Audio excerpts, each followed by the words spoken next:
Fresh drop, by the way, 44teeth.com, merch page, link in description. I'm a bit of a hangover, not gonna lie. There's one cure for this.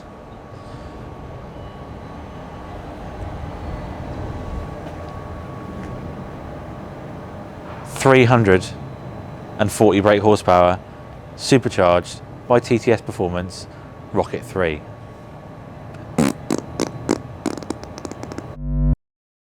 We're on.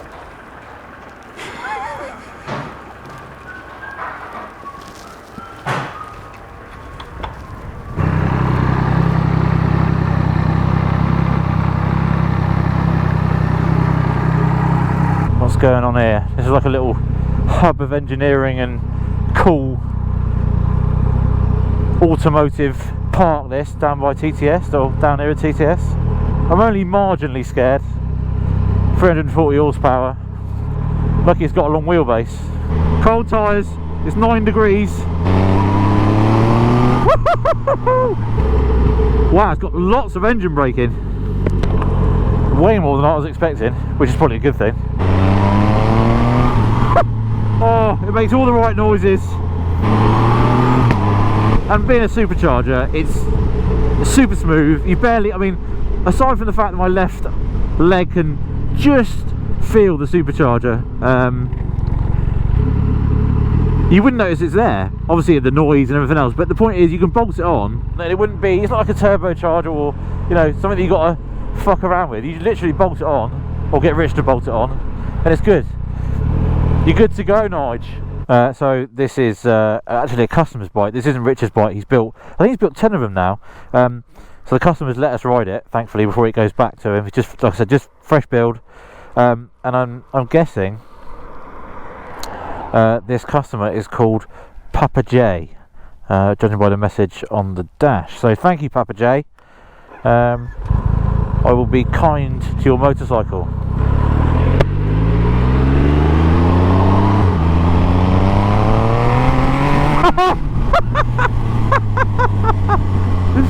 Oh my god, this thing is going to get you in serious trouble, Papa J, I'll tell you that.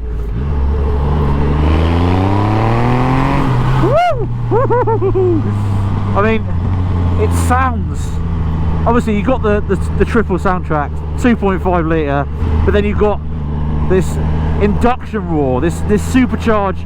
I mean, it sounds, I don't think you would hear it on the camera here, but it sounds just ferocious.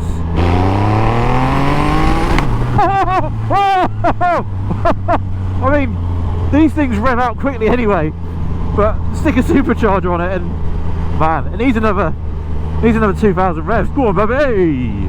And because it's a supercharger, there's no faffing around. I mean, obviously, look, these kits are quite expensive and the fitting isn't, you know, it's not free, obviously. And you've got to have someone like Rich at TTS to fit them, but once it's done, once it's bolted on, that's it. You don't have to faff around. Yeah, obviously you might have to put a new map in, but there's no faffing to be done in terms of, you know, the bike still feels like a Rocket 3. It still sounds like a Rocket 3. It doesn't fit, it's not bastardised or, you know, well, yeah. Oh dear, what have we had here then? What is going on here?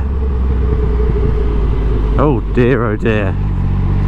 And the Rocket is a bit of a straight line hero, but you know, there's nothing wrong with that. It's even more of a straight line hero now. Corners are a bit of a, you know, it's not a strong point. I mean, if you're gonna buy a Rocket because you want to like go around corners, then you're in the wrong game. Oh my god.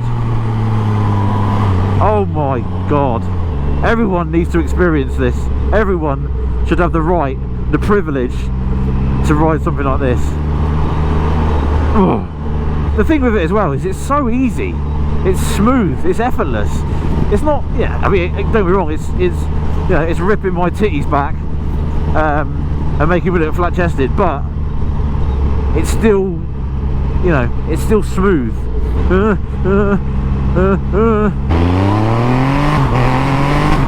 So this is just a mere soup song, an amuse-bouche for what is going to come, because we were going to take it on to a runway and put it up against something like, oh, I don't know, a 400 horsepower super booster that Rich built, but Actually, Papa J is having the bike back next week. He wants to ride it, understandably. So we are going to go though. So Richard's also he's got another Rocket 3, his bike, that he's not quite finished yet, but that will be finished soon. So we're going to go and take it to a runway, take it to Santa Pod maybe, race some things, and really test its performance. And another thing as well, with these kits, the TTS kits, they're proven. It's not like you're, as I said, bastardising it or completely ruining a good bike. What you're doing is putting a kit on, and it's going to remain reliable. Oh, I think it actually jumped then. I think the shaft drive, combination of the shaft drive and the power, just made it, the back wheel lift off the ground.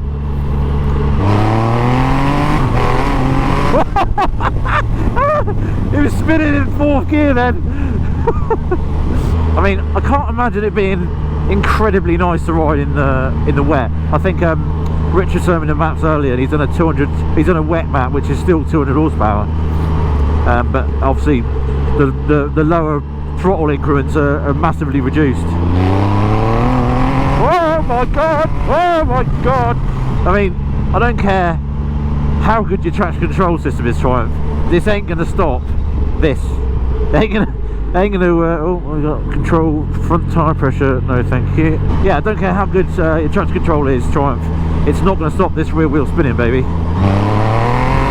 Another thing about this bike is it's a proper sleeper. I mean, look, you know, anyone who doesn't know about bikes, rocking up to the lights and going, oh, what's that?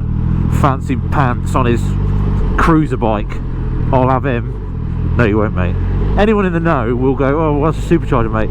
But most people, it's a proper sleeper. It still looks like a standard bike, and you got this GERT supercharger, GERT blower on the sideline, you know, GERT blower. Well, I suppose there's two questions that need answering here. One is, has my hangover been cured by this bike? Yes, I feel brand new now, thank you. Thanks for asking. And number two is, as the title suggests, is 340 horsepower too much for the road? No, it is not.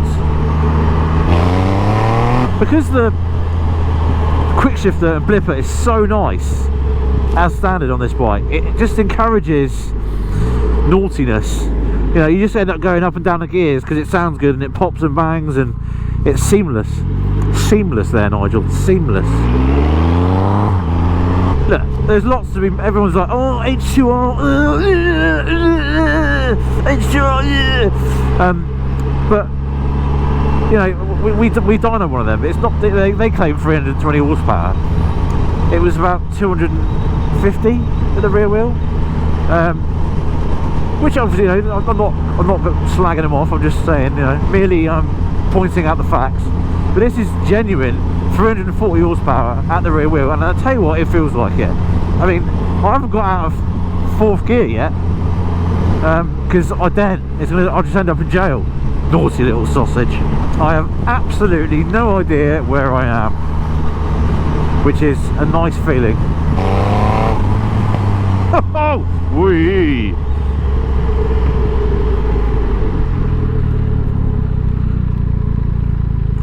Alright, fucking hell. Bloody hell. Weapon.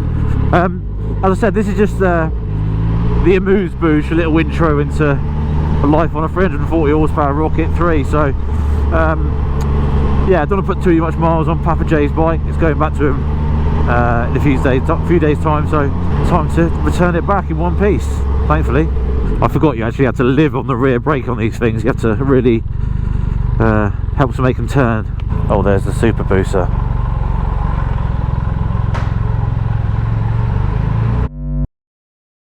Long time since I played swords. Did you get that? I did. I didn't know it was going to be that kind of video. Don't think YouTube likes porn. Anyway, Rich, mate, Yeah. Thank you so much for letting me have a spin on this. Most of that ride then was just me giggling and making stupid little girl noises. Nothing new. No. Nobody But- come here anyway. No, exactly. Just so you've made 10 of these, or you've installed. No, we've Fitted built 10. Built 10, right? This is the first one that has gone on a production customer's job in the country. Right. Okay. So Papa J is like he's the sort of guinea pig. Yeah, I mean, Yeah. we did our production. Sorry, we did our prototype, and everything worked well. So we said we'd do a production run of 10. Any takers, please put your deposits Yeah. down, and got all of them sold within about 3 weeks. Oh wow, okay. John's bike is the only one that we've fitted a kit to, and it's the only one in this country. We've got Wow. Canada, Vietnam, Really? Australia, New Zealand, No way. States, and now we've shown a few pictures of the finished article. We get more interest again.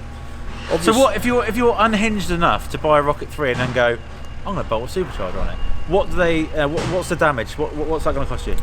The supercharger kit itself is now £8,000 plus VAT. Right. It's high end. There's 80 kilos. 80 kilos of billet aluminium and 43 hours of machine time goes into each kit. Yeah. And then all the sub-assembly Exactly. and When everything people else. moan about it, they go, oh, £8,000 plus. Oh, fuck off. But Yeah. that's why it costs that much, isn't it? And a CNC 5-axis CNC machine costing £400,000 to machine it. Yeah. You know, so Yeah.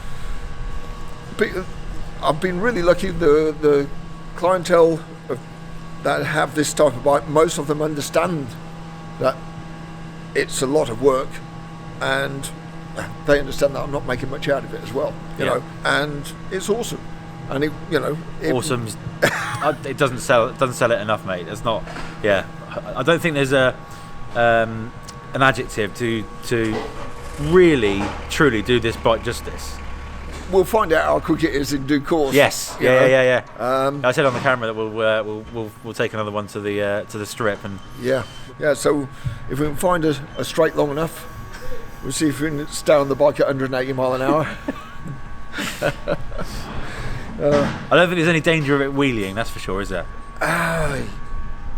It's spanning fourth gear. Yeah. Yeah, it's when it spins, the tyre gets hot, and then it grips, and then it puts you in the air. Yeah. That's the one. Yeah. Typical of a supercharger, it's totally drivable, isn't it? You can stick it in top gear. Yeah. Not that you couldn't stick it in top gear before and roll around, but when you accelerate, it goes, doesn't it? Yeah. It does go. And the power band is sort of 0 to 7,000 revs. There isn't one. It's just infinite. Yeah. I think there was. I think an earthquake might have been registered. It's about 2.7, just down that village down there when I pulled out to the de-restricted zone. Yeah. Did you blow a few trees down as you went by? Yeah.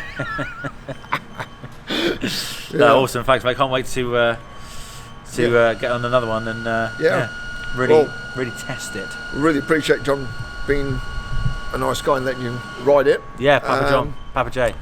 Papa J. He rules. We get some power figures. As you know, it makes 340 horsepower, 270 foot-pound of torque. 270? 270 foot-pound of torque.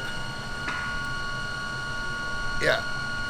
And it makes 250 foot-pound of torque from 3,000 to 7,000 revs or more.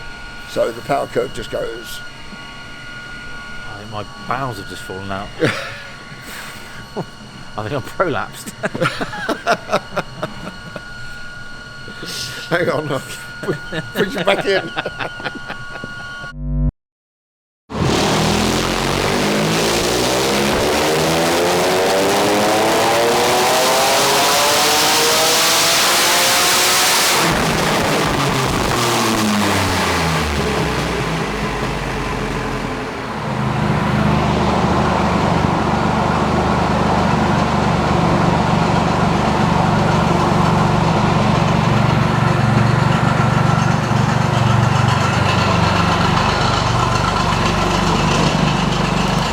So that was the last run today, and we've got manifold pressure, AFR, still a lot of work to do on the AFR. We're running a little bit lean at the top end, running well rich low down here, look at that, 10 to 1. And then the horsepower, obviously the bike doesn't care what air fuel ratio it's running because it's running really strong. So it's got 341 horsepower, 274 foot-pound of torque. So let's go back to a single graph. There we go, look at that. She's a monster. Look at that, 341 at the rev limit. and peak torques all the way along there. That peak torque is constant for the last 550 to 600 and 5,500 to 6,500 RPM. Torque is somewhere on the order of 270 foot-pound of torque. Look at that. That's going to be fun to ride. This is the TTS Rocket 300 supercharger kit. We've built in the supercharger oil cooler into the case. We've got air vents that go through and across the front of the oil tank to cool the oil and also cool the belt, and it vents out this side. There's vent rooms there, and there's also vent here. So air coming in, air coming out. So we're getting through circulation to keep everything cool, and it's working extremely well. Even on the dyno, our oil temperatures are not going too high. Air intake mates up with the stock air box. So we're using the stock air filter, and it's filtering very well. It's letting enough air through. This is the plenum chamber. So this takes the place of your air box. Nice bit of carbon fibre highlighting it. So air comes into the supercharger, out of the supercharger, just there, straight into the plenum chamber. So it's got a very short run. It's got a good sized plenum chamber. So the air cools as it expands. So it brings down the temperature, even though we don't have an intercooler. We're running quite reasonable temperatures. And I think these temperatures will be even lower on the road because we get more air passed on the road than what we do here. And at this moment in time, we're running 270 foot-pound of torque and 330 horsepower. We'll probably detune this a little bit, give it a bit of headroom. It's nice to have halo numbers, but you know, for the street, the top 1,000 revs you're probably never going to use. So if we nose it over a little bit and give it 300 instead of 330, I'm sure the customer's going to be more than happy.